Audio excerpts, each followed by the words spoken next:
Hello, good afternoon students. आज हम बात करने जा रहे हैं थोड़ा सा डिफरेंट टॉपिक रहेगा, क्योंकि ऑलरेडी हमने इस टॉपिक के ऊपर वीडियोस बना रहे हैं, आगे भी बनाएंगे। अब जो है हम बात कर रहे हैं थोड़ा सा सोशल साइकोलॉजी की इम्पोर्टेंस क्या है। अब देखिए, सोशल साइकोलॉजी हम यूनिट 8 में जो है यूजीसी नेट साइकोलॉजी का जो सिलेबस में उसमें हम डिस्कस करते हैं।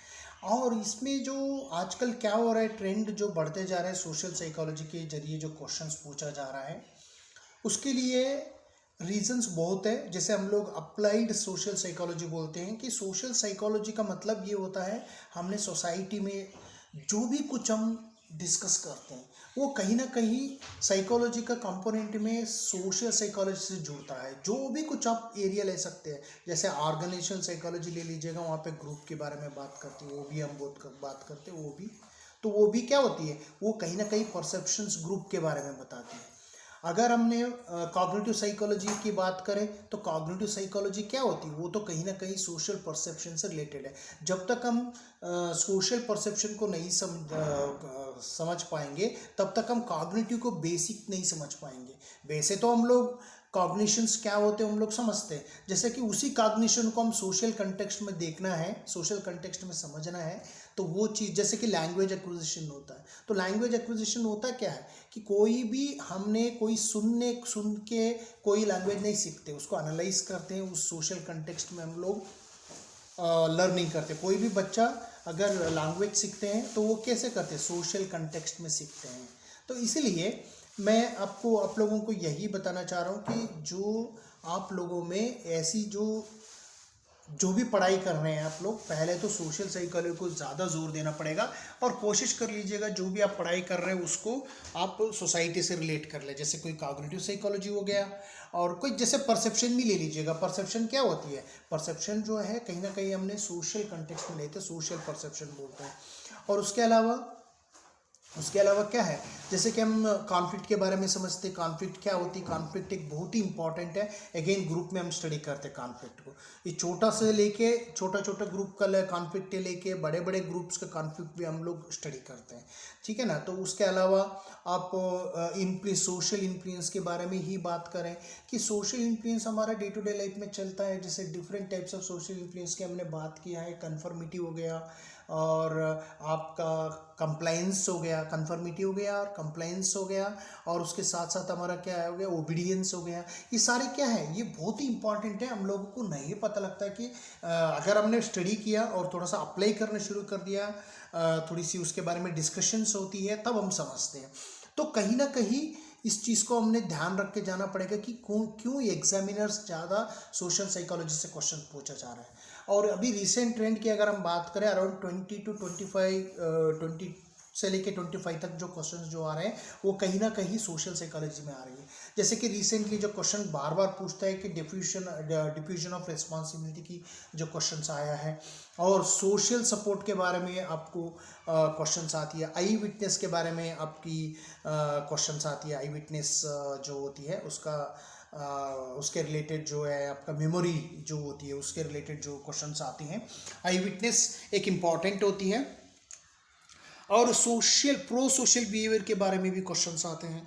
प्रो सोशल बिहेवियर में कहीं ना कहीं क्वेश्चंस आपको पूछने के लिए मिल जाती है कि प्रो सोशल बिहेवियर एक इम्पॉर्टेंट एरिया है। प्रो सोशल बिहेवियर को आप समझनी पड़ेंगे, और साथ ही साथ सोशल सपोर्ट के बारे में भी क्वेश्चंस आते हैं। और उसके अलावा आप ये समझ लीजिएगा कि जो सोशल साइकोलॉजी, ह्यूरिस्टिक्स एक सबसे इंटरेस्टिंग है। ह्यूरिस्टिक्स के बारे में बार बार क्वेश्चन आते हैं, वो भी खास करके अवेलेबिलिटी ह्यूरिस्टिक्स हो गया, इस तरह से जो क्वेश्चंस आता है, टाइप्स ऑफ ह्यूरिस्टिक्स को समझना पड़ेगा। और अनदर जो एरिया जो स्कीमास, रिसेंटली मैंने देखा 2021-2022 का पेपर में जो स्कीमास के ऊपर क्वेश्चन आया है। तो इस तरह से देखे जाए तो थोड़ा एट्रीब्यूशन को भी हम समझना पड़ता है। और उसके अलावा जो एटीट्यूड है, कॉग्निटिव डिसोनेंस है, जो फेस्टिंजर ने जो दिया है कॉन्सेप्ट को, तो उस एटीट्यूड के बारे में भी क्वेश्चंस आता है। एटीट्यूड एक खैर है, वो तो बहुत इंपॉर्टेंट है। उसके अलावा अगर हम बात करें स्टीरियोटाइप, जो स्टीरियोटाइप के ऊपर क्वेश्चन आता है, दो तरीके से स्टीरियोटाइप को होता है। एक तो हम एक कॉन्सेप्ट फॉर्मेशन की जो स्टीरियोटाइप आती है वो एक आती है, और एक होता है stereotype in discrimination and prejudice के। एक तो स्टीरियोटाइप प्रीजुडिस और डिस्क्रिमिनेशन, ये कहीं ना कहीं क्वेश्चन आना तय हो चुका है। तो ये सारे चीज़ें समझ लीजिएगा कि कैसे कैसे होती है, स्टीरियोटाइप क्या होती है, डिस्क्रिमिनेशन क्या होती है। तो उस चीज़ को आप लोग को समझना पड़ता है, तभी आप लोग इस बात को समझेंगे कि क्या क्या होती है स्टीरियोटाइप और डिस्क्रिमिनेशन क्या होती है। तो इसके अलावा अगर हम बात करें जैसे बंडोरा के बारे में क्वेश्चन आती है, जैसे ऑब्जर्वेशन लर्निंग होती है, विकेरियस लर्निंग होती है, बंडोरा के बारे में हमें पूछते हैं। और जैसे कि कई बार आलपोर्ट कह रहे, बेसिक क्वेश्चन है आलपोर्ट के ऊपर जो उन्होंने काम किया, एस्ट एक्सपेरिमेंट तो मैंने बता दिया। एस्ट एक्सपेरिमेंट की बहुत ही इंपॉर्टेंट जो एस्पेक्ट है, ग्रुप थिंकिंग के बारे में कई बार क्वेश्चन पूछा जाता है, जैसे स्केप गोटिंग वगैरह होता है, और ग्रुप थिंकिंग का रिलेटेड कोई भी कॉन्सेप्ट आपको क्वेश्चन पूछ सकते हैं। तो इंटर ग्रुप और इंटर ग्रुप रिलेशन से रिलेटेड होता है। तो देखिए इंटरडिपेंडेंट और इंटरडिपेंडेंट और इंटरडिपेंडेंट, इंटरडिपेंडेंट मतलब जो बिटवीन द ग्रुप्स जो होती है उसके बारे में। और बाई स्टैंडर जो होता है, जैसे अभी मैंने बताया कि डिफिजन ऑफ रिस्पॉन्सिबिलिटी कहीं ना कहीं यहाँ पे वो मैच होती है। यानी कि बाई स्टैंडर्ड का मतलब ये होता है कि लोग कोई भी घटना देख रहे हैं सोशल सिचुएशन में, तो उसमें कौन इनिशिएटिव्स लेगा, क्यों नहीं लेगा, क्या फैक्टर्स होती है उसमें, तो वो सारी चीज़ें। अगेन अथॉरिटी होती है, अथॉरिटेटिव लीडरशिप है, अथॉरिटेरियन लीडरशिप है। लीडरशिप के बारे में भी क्वेश्चंस पूछा जाता है, बहुत ही इंपॉर्टेंट है सोशल साइकोलॉजी फ्रेंड्स, आप लोग इसकी नज़रअंदाज नहीं कर सकते। और रेसिज्म है, रेसिज्म डिफरेंट रेसिज्म क्या होती है, एथनिसिटी के बारे में आप लोग को समझना है। मिलग्राम एक्सपेरिमेंट हो जो सबसे इंपॉर्टेंट है, कई बार रिसेंटली 2022 में जो क्वेश्चन आया था मिलग्राम एक्सपेरिमेंट का, तो उसकी आप समझ लीजिएगा मिलग्राम एक्सपेरिमेंट क्यों इंपॉर्टेंट है। और डिजोनेंस मैंने अभी बता दिया, डिजोनेंस क्या इंपॉर्टेंट है, बोबोडॉल एक्सपेरिमेंट है, ठीक है ना। तो कलर ब्लाइंडनेस हो गया। तो ये बहुत ऐसी सी जो आपको टॉपिक्स है जो आप लोगों को समझना पड़ेगा कि, इसीलिए मैंने आपको चीज़ बताई। एक तरीके से आप राउंड अप हो गए, इस वीडियो से आपको ये भी मदद लग रहा है कि एक तरीके से रिविजन्स हो जाता है। तो इसीलिए आप लोग इस चीज़ को ध्यान रखिएगा कि बहुत इंपॉर्टेंट है। और जो मैं तो चाहता हूँ आप लोगों को, वो आप लोग यूनिट 1 से तो शुरू करेंगे ही, ज़्यादा से ज़्यादा आप कोशिश कर लीजिएगा सोशल साइकोलॉजी को पहले समझ ले। जो मेरा मतलब ये है कि पहले तो आप यूनिट 9 का अगर यूनिट 8 का अगर तैयारी कर लीजिएगा, तो जैसे लैटनिक एक्सपेरिमेंट आप देख सकते हैं। तो बहुत ऐसी जो टॉपिक्स है जो रिसर्च ओरिएंटेड, इवन रिसर्च को भी पूछा जाता है, रिसर्च इन सोशल साइकोलॉजी क्या क्या होती है, तो एप्लीकेशंस कहाँ कहाँ हम डालते हैं, ये सारे चीज़ें हमारे लिए बहुत इंपॉर्टेंट है और मायने रखता है। तो इसलिए आपने 20 to 25 क्वेश्चंस कहीं ना कहीं आपको सोशल साइकोलॉजी से रिलेटेड है फ्रेंड्स। तो इसलिए मैंने आज आपको थोड़ी सी आइडिया बताने के लिए कोशिश किया था कि इस तरह से जो अगर आप लोग करना चाहेंगे, हमारा सोशल साइकोलॉजी की एक प्लेलिस्ट है, तो उस प्लेलिस्ट को हम जाके आप समझ लेंगे तो आपको कहीं जाने की ज़रूरत नहीं पड़ेगा। हमने बहुत अच्छी तरह से एक्सप्लेनेशन की गई है कि क्या क्या चीज़ें आपको ज़रूरत होती है सोशल साइकोलॉजी में। स्टेप बाय स्टेप हमने यूनिट वाइज हमने कंपोनेंट, अलग अलग कंपोनेंट का मैंने हम लोग वीडियो बना दिया है।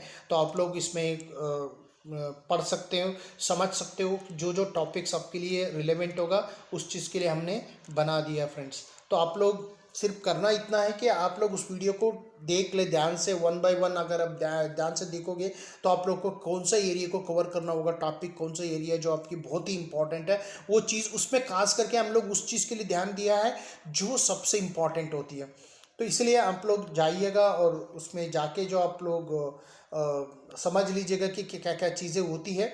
तो उसके अलावा हमने अप्लाइड कॉग्निटिव साइकोलॉजी का प्लेलिस्ट है, वो एक तरीके से हमने फ्री कोर्स के जैसे बना दिए। जो भी स्टूडेंट्स है बिल्कुल फ्री है वो मटेरियल्स, जो हमने यूट्यूब में जो वीडियो बनाया है उसको देख सकते हैं। उसके अलावा हमने अलग अलग प्लेलिस्ट भी बना दिया सोशल साइकोलॉजी के साथ साथ। आप कॉग्निटिव साइकोलॉजी को ले लो, और प्रीवियस ईयर पेपर्स भी हमने डिस्कस किया हुआ है। तो आने वाले दिनों में आप भी मुझे मैसेज करके बता सकते हैं कौन सा जो टॉपिक में हम लोग क्या बोल सकते हैं कि टॉपिक में हमने कंटेंट बनाए, वीडियो बनाए, कौन सा कंटेंट में हम लोग वीडियो बनाए, आप मुझे बता सकते हैं। सोशल साइकोलॉजी का अगर कोई प्रॉब्लम हो तो मुझे डिस्क्रिप्शन बॉक्स में आप पूछ सकते हैं, और कॉल करके भी पूछ सकते हैं। साथ ही साथ हम लोग ऑनलाइन कोचिंग शुरू की है फ्रेंड्स। यदि आप लोग ऑनलाइन में ज्वाइन करना चाहते हैं तो हमारा कॉन्टैक्ट नंबर भी दी गई है, तो आप वहाँ पर डिस्क्रिप्शन बॉक्स में या आप अबाउट सेक्शन में जाके मेरा पूरा डिटेल ले सकते हैं। तो यदि कोई भी आपको दिक्कत हो तो मुझे कमेंट करके पूछ सकते हैं। और अगर यदि आप लोग नया है मेरा चैनल के लिए तो please don't forget to subscribe friends. तो इसलिए मैं आज का इतना ही बताना था आप लोगों को। Thank you so much and please subscribe and share with your friends. Thank you, don't forget to subscribe. Thank you so much.